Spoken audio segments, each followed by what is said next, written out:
Hey y'all, welcome and welcome back to my channel. It's me, Kia Simone, and we here to talk about this Love and Marriage DC. Child, these people could be packing up, heading on a trip to a place called I Will Never See You on My TV Again, and I'll be happy as hell. Let's just get into this. Please be sure to like, share, comment, and subscribe, and let's get into this foolishness. Episode 3 opens up at that same damn vegan dinner party where Erana talks about she don't eat vegetables. Chris and Monique showing us how good they can fight in front of other people. And now Winter is declaring herself a relationship specialist after she married a damn Tinder swindler. Ashley is in just disbelief. Girl, what? How the hell you got to be a relationship specialist after you had one divorce and one scammer? Help us to understand. And Winter is quite offended that you could ever question her status as a relationship specialist, and how dare you define success as something that actually works? Excuse me, what?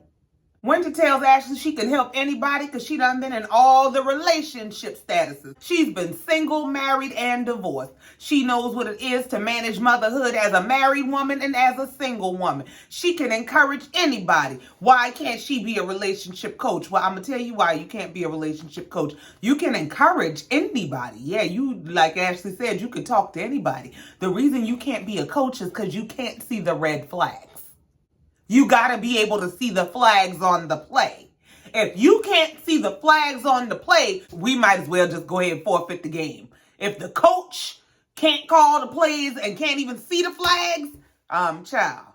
Now, that's not to say that this man is not an absolute scammer, and that's not to say she is responsible for him being a scammer, but I'm on the Ashley side of things with this. What Ashley is trying to make her understand is that you have to take accountability for not doing your due diligence as a woman. It's not to say that this man was not wrong for misleading you and scamming and all the things he was doing. That's not what we're saying. What her point is you had a responsibility to yourself to say, all right, let me see if this man is who he says he is. He said he lives at X, Y, and Z. Can I go to his home? Why can't I go to his home? Marriage is about the highest union you can get into with a person. And you gonna do that with somebody you don't know? He could be Bert and Ernie's roommate. He could come out of Oscar's trash can. You have no clue. You could have been marrying Jeffrey Dahmer for all you know. And I mean, and it's not to say that that's not still a possibility, but do your best to serve you. It serves you to find out who this person is. And that's what Winter is fighting. Winter is trying to not have to take accountability for this explosion that happened in her life. And while, yes, that man was dead wrong for who he is and how he is, you also neglected your responsibility to yourself, because there is no reason this man should be able to just tell you everything about his almost 60-year-old life and not show you anything. We would have to kick it in that basement apartment one time or two before you come strolling all up in my house all kinds of ways. And then to get the heat off of Winter, they decide they want to play a game. Monique wants to go around the table asking everybody what their sexual fantasies are. Girl, if you don't take your repressed ass on, you will need to call your pastor and your therapist, because you too far up the block in other people's business. This is too much. You want them to tell you their every pitfall that they've ever been through in their marriage, and now you want to know their every freak fantasy. I mean, I know the bed of marriage is undefiled, but you are intent on jumping in that motherfucker. Stop jumping in other people's bed. Go jump up and down in your own. Go play Star Wars in your bedroom with your husband or something. What's y'all fantasy? I do, girl. I'd probably start turning vegetables over. Don't ask me them kind of stuff. What's y'all fantasy? Knocking all this stuff over. So Quick decides he's going to twist the question because, yeah, you ain't getting in our business like that. He said, well, instead of what's your fantasy, let's talk about what's your celebrity crush. Well, his wife decided, you know what, I don't want to talk about that either. The issue is that we live in a time where celebrities are actually accessible to us. So I don't want to say, oh, so-and-so is my celebrity crush, like that person is so off limits or so out of reach when we know celebrities are but a DM away. Winter sees a perfect opportunity to get her shady shot back. And Winter said, so what are you saying? You're saying that basically because of him, because your husband's a DJ that works with a lot of famous people, because of him, you have access to famous people and that's why you don't want to answer the question? She said, no, because of me, because of who I am, because I know bumette. All right, Ashley, we know. She got you messed up. I'm going to help her. No, Winter. What she's saying is, it's not simply because her husband is of the status and stature that he is. It is because we live in a time where social media and technology have taken certain walls away. So as Ashley put it, my grandmother couldn't slide in Billy D. Williams' DMs. I can. I don't know if it's me. This is giving a little bit of the vibe that she don't want to drop no hints.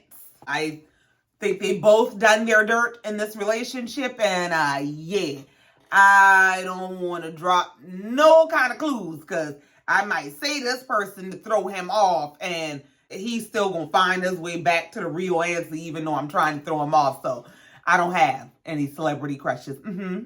That's what it was giving. The rest of the episode is pretty much them rehashing that dinner. You got Erana and her husband Jamie. They out running through their neighborhood, and I don't think they made it very far. They're talking once again about the issues with Jamie needing to communicate with their sons. Why is this being pushed front and center? Like, was this not a priority to y'all before this show? I just kind of don't like the idea that they are using their kids as kind of their storyline. Y'all got adult children. And y'all also have a 30-year relationship that does kind of have its own identity. Y'all should have something to show us other than talking about your kids over and over and over. Because if you got two 20-something-year-old children, you ain't just realized that y'all ain't talking to them. Like, it's kind of giving, we're going to put this issue on display in order to hide some other issue. Winter and her mom get together and talk, and she and her mom rehash the issues that she's having with her soon-to-be ex-husband. And her mom lets her know that she feels really guilty because she is who encouraged Winter to give this man a chance because he was older and should have been more stable. So Winter tells her mom not to feel guilty, that she's just ready to finalize her divorce and move on with her life, and we is going to move on with this show. Erana and Ashley are going for Ashley to get Botox under her arms to stop these sweat outbreaks she's having. Ashley gets her Botox and they chat about the dinner again because Erana started trying to make Ashley understand that maybe you went kind of hard on it. And I will agree that maybe she did. For example, when Ashley said, yeah, you're successful as a person, but as a wife, no. Whoa. You ain't got to throw dishes at the table. Like, damn. Ashley said the issue was she was saying stuff to me that didn't make sense. Like, I didn't check any of this out. I had never been to his place or anything like that because it was during COVID. But you also married this man during COVID. So why was it okay to be around him enough to marry him, but not enough to figure out if the story he is telling you is the truth? Ashley said, she just don't want to admit that she got. This guy played you, and you don't want to take accountability for the fact that you kind of didn't verify that he was who he said he was. As rough and tough as that might seem, I get it, because I just feel like a lot of the times as women, we want to have the damsel option as an out. Sometimes we want to be able to, I was just so in love and I'm just the one. No. Nobody is going to look out for you like you going to look out for you. Nobody. I don't care how much a person tell you, I love you so much. You're the supernova of my life. I could never see life without you. Okay. You still will never love me more than I will. look out for you first. Looking out for you is not about you must be a bad person or every person must be a bad person or trying to make a person feel like a bad person. Looking out for you is about knowing that you are worth protecting. Take care of yourself. So we move on and we see all the guys get together at the gym. Let me tell you, this was so staged and uncomfortable. Jamie and his two sons are meeting Quick and his son at the gym because Jamie wants Quick to offer his older son some wisdom and offer his younger son some guidance into becoming a DJ. It seems to me that Jamie's kids have never met Quick. Little Jamie is talking about how impressed he is by Quick. He's basically a celebrity or a major influencer to him. And here this guy is in this gym wanting to talk to me, and I don't know what he wants with me. And they have this really, really awkward conversation where Quick is letting him know that he was in the streets at a time, that he was shot when he was 13 years old and was paralyzed for 9 months. He worked his way back to health. And little Jamie is like, I don't know where this is coming from. In my opinion, it's important to build a rapport with a person before you go just diving into what they need to correct in their life. Jamie is also trying to get Quick to talk to his younger son about becoming a DJ. And Quick is talking in the confessional about not wanting to be a dad that tries to live through his kids because it seems like maybe that's what's going on with the Jamie situation. This whole scene was just like, these people don't even know each other. What? I would much rather see the behind the scenes of them planning an event together. But just to be watching them basically exploit the dysfunction of these parent-child relationships, man, I don't want to see this. So the episode ends with 4 of the ladies getting together. We have Winter, Ashley, Erana, and Tasha, who we met at the vegan dinner, who used to be Monique's hairdresser. Well, they're getting together to rehash the dinner. Winter orders a round of Prosecco for the ladies for them to toast to new friendships. And Ashley will toast and she will drink, but it ain't gonna be the new friendships because I don't know y'all like that. Friend is a heavy word. We can toast to some new acquaintances.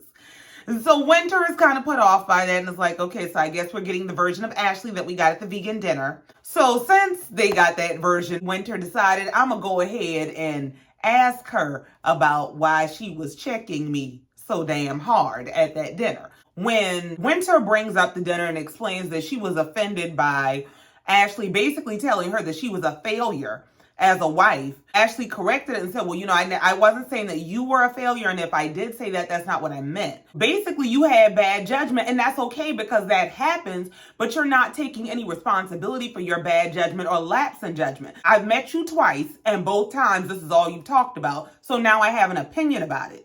And Erana is saying in the confessional that she thinks Winter is offended by Ashley's approach. Now, first of all, before we even get past that, what in the hell is going on with Erana's dress in this confessional? Why do her boobs look like she got a 6-month-old at home that is waiting to nurse?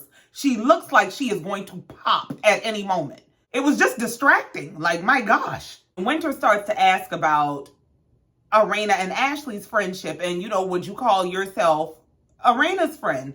Ashley kind of looked around. She said, I mean, we're getting friendly. Ashley says, well, Erana has never even been to my house.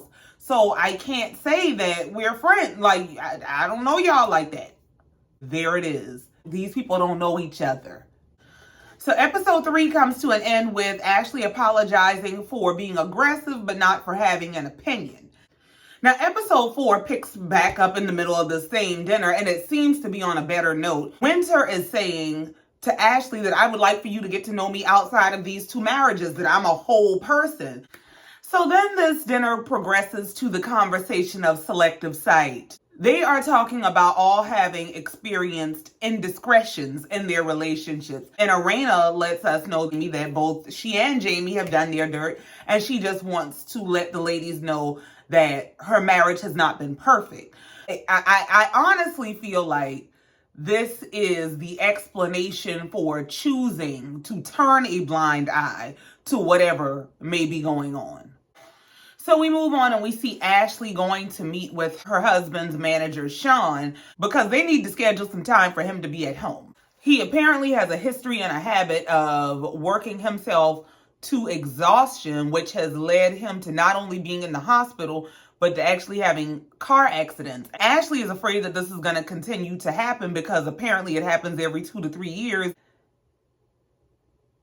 So we move on to see Erana having a conversation with her son who is visually impaired. He wants to get into this program that is going to help him develop his independence skills. It makes him feel bad that everybody else is being able to live their own lives and do their own thing, and he can't. And Erana speaks to the difficulty of being a parent to a child with a disability. We move on and see Erana and Winter getting together for drinks. Arena's like, girl, I know you tired of us talking about Kevin. She says, yes, I am. At this point in my life, I'm just trying to pull myself up by the bootstraps and move on. Winter says, I'm not ugly. I'm not old. You want me to shock you? I'm celibate. Ooh. Mind blown. She goes, yeah, because, I think sex makes women crazy, especially if it's good. Oh, my God. Yeah. Celibacy keeps me out of jail. Crazy, all right, but it ain't the sex.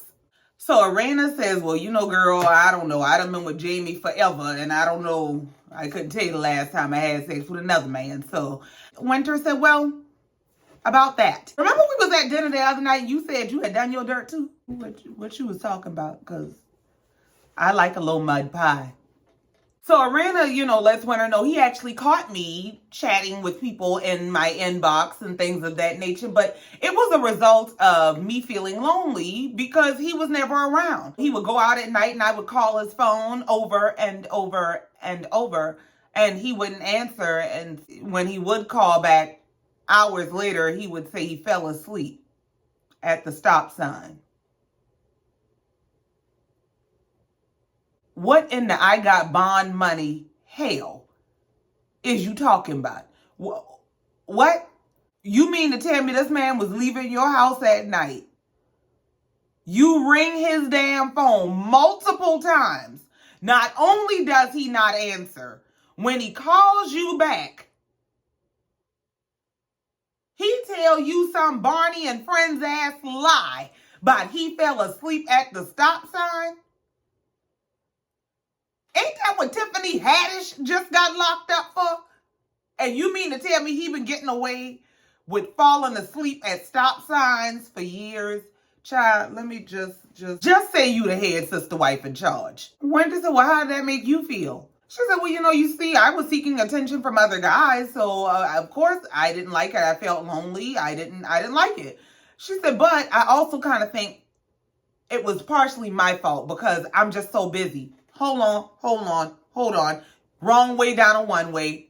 I believe in telling your spouse, your partner, your whoever, when you're not happy, when something needs to be fixed, changed, corrected. However, if this person is that unhappy that they have to seek fulfillment outside of the relationship, the same way they can take action to seek fulfillment outside of the relationship, they can take action to remove themselves from the relationship. So no, there is no excuse for cheating. Now, if you feel like I wasn't present in my marriage, yeah, you can take accountability for that, but no, we're not gonna be making excuses for cheating.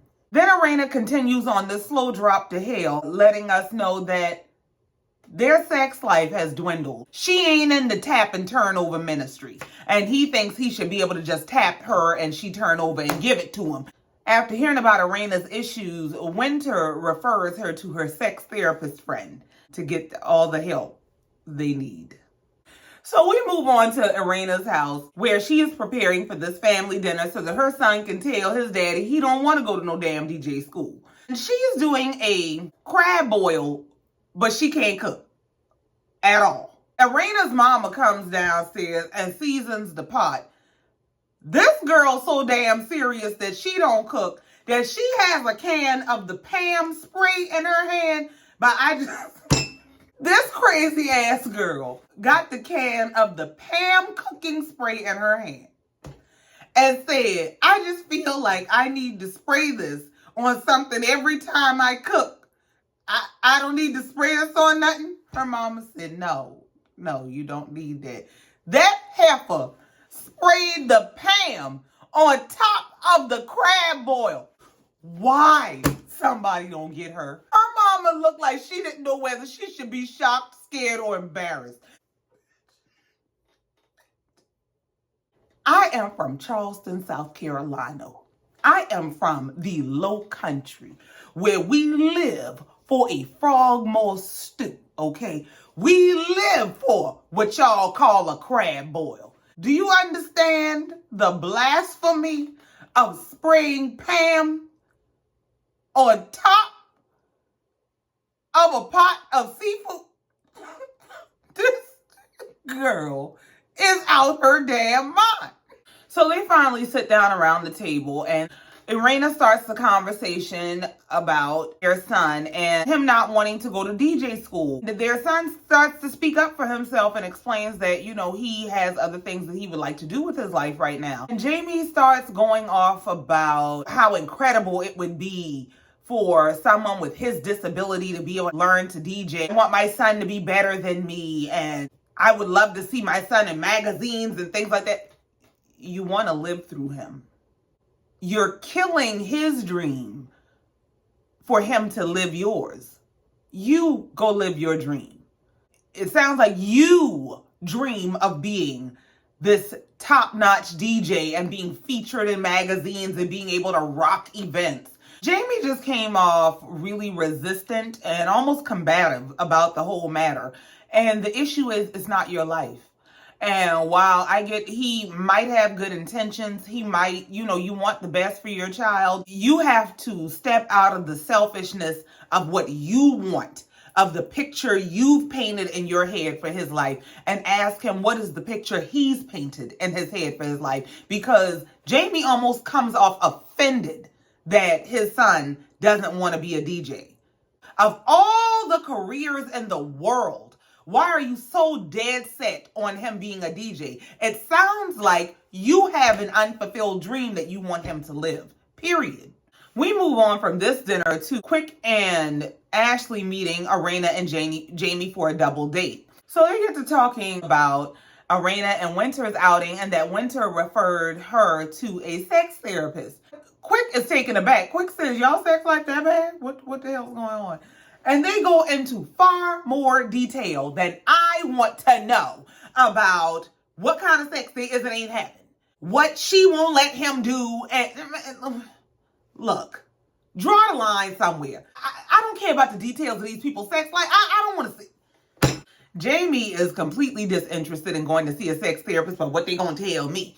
And Erana is trying to drop hints saying, they have new positions and things that maybe we don't know about. We should just go, look and listen and learn.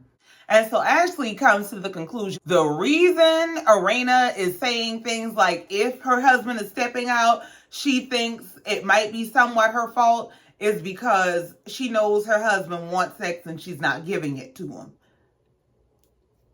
Moving on, because this is uncomfortable. So we move on to the end of the episode, which is the return of Chris and Monique back from Africa.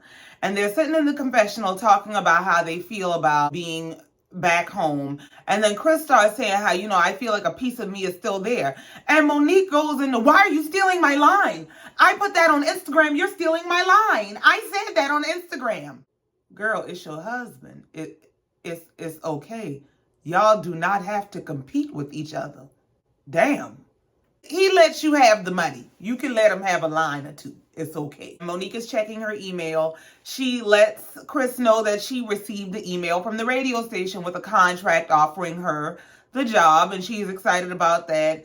And then they start unpacking, and apparently they got a whole lot more than just their clothes to unpack. So Monique starts this conversation with Chris about the trip was so jam-packed that they didn't get to really feel the moments, and she expected them to have, these major aha moments, both individually and collectively. She starts asking Chris, did you have any moments where you felt like this is what God is trying to teach me? Chris said no. And she said, oh, so yeah, of course not. Can the man get his drawers out the suitcase? What the hell? So Monique starts in about, we're supposed to be on this spiritual journey, and I guess you're just not tuned in. You're just living life, I guess. Chris said, I mean, no, it's not that. She said, trying to get depth out of you is like a tug of war. I ask you something and you give me these surface answers, but hello, I'm your wife. We've been married 10 years. You can be vulnerable with me. If there's anybody you can be vulnerable, it's with me. No, it's not. You literally are not a safe place. A man is not 100% is not going to his vulnerable place with a woman who is not a safe place to him, period. He is not letting you into that space. You will never reach a place of vulnerability with a man by beating him. It ain't gonna happen. And the more that you attack him for not opening up, the further you push him back from opening up, because he does not trust opening up to you. When he's saying, listen, I don't feel like I can do anything right. I don't know what the right thing is to say, because no matter what I say, I get blowback.